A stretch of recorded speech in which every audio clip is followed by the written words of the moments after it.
This is an actual piece of a parachute used by an airborne soldier on D-Day, and this is the story of how I came to own it. The idea of using paratroopers in the American military in 1944 was a whole new concept, and to quote Colonel Sink in Band of Brothers, "Now, parachute infantry is a brand new concept in American military history. But by God, the 506 is going to forge that brand new concept into victory." Thank you, Colonel Sink. So, the 101st and 82nd Airborne Divisions were formed, and their skills were honed before making the journey across the Atlantic to finish their training in England before taking part in the D-Day landings. The Pathfinders were also an integral part of the paratrooper divisions. They were dropped 30 minutes before the rest of the paratroopers and were to deploy beacons known as Eureka beacons to help guide the C-47 Dakotas to the drop zones, or DZs as they're called. At this point, however, plans had already started to go awry. The weather that had postponed the D-Day landings by 24 hours was still having an impact. The plan was that the C-47s would not fly direct to the DZs, they would do a dogleg over the Corten Peninsula, aiding in the element of surprise. However, this plan, coupled with high winds and more intensive than expected anti-aircraft fire from the ground, meant that the pilots ended up dropping the paratroopers all over the Corten Peninsula.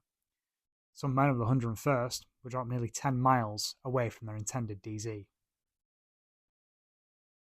This meant that the paratroopers had to make up time and distance to reach their intended objectives to ensure the success of the beach landings that would be happening a few hours later that morning. During my visit to Normandy earlier this year, I was lucky enough to walk the same ground that these paratroopers did. My original plan, much like the paratroopers just after the D-Day landings, was to stay in the village of Carentan. Just like the paratroopers, my plans also went awry. Problems with my original hotel had left me stranded in the middle of Carentan, not knowing what to do.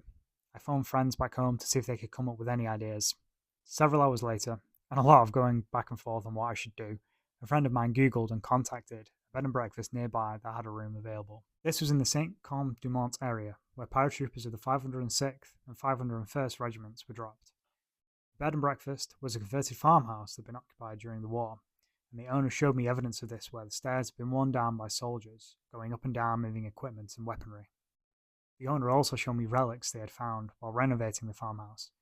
More touchingly, she also explained that what she knew of her family's involvement in the war, showing me pictures and a medal that one of her relatives was awarded.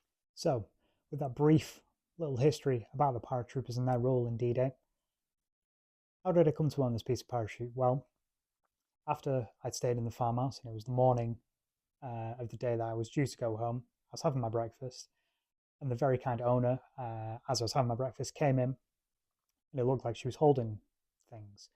And she came in and she said, "I have something for you." And in her possession was more pictures to do with her family. And she was talking me through the pictures that she'd found. And then she said, I have something for you.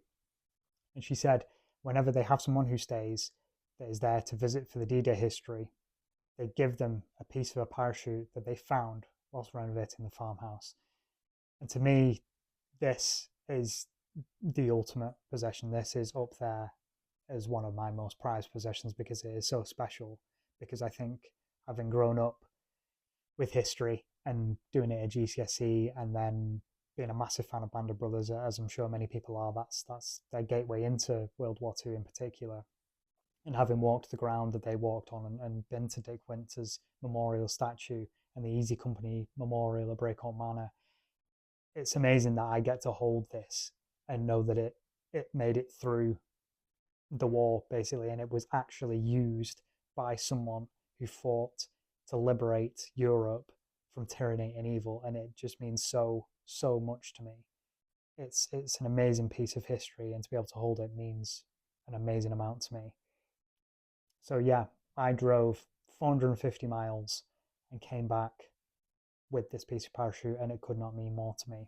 So, what's the lesson that we can take from what happened to me and what happened to the paratroopers on D-Day?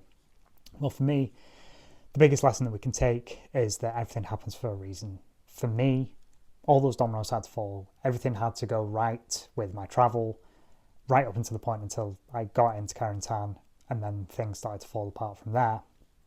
But because of that, because of how things happened, the times that it took, the amount of back and forth that I went of what to do, what I shouldn't do, it led me to staying in that farmhouse and meeting that really nice lady, and then her giving me the piece of the parachute, which, like I said before, it's up there as one of my most prized possessions now. And it's the same for the paratroopers. For example, if you take just the postponement by 24 hours, had they jumped the night before, who knows what would have happened?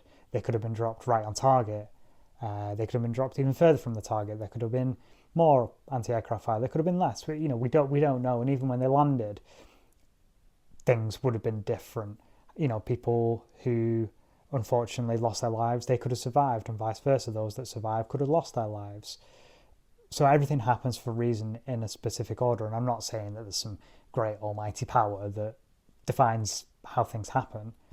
I'm just saying that little things add up to bigger things. And I think that can speak for the whole war as well later in the war, with certain decisions that people make, whether that be, the higher up commanders, your Eisenhowers, your Churchills even, the decisions that those people make had an impact further down the line.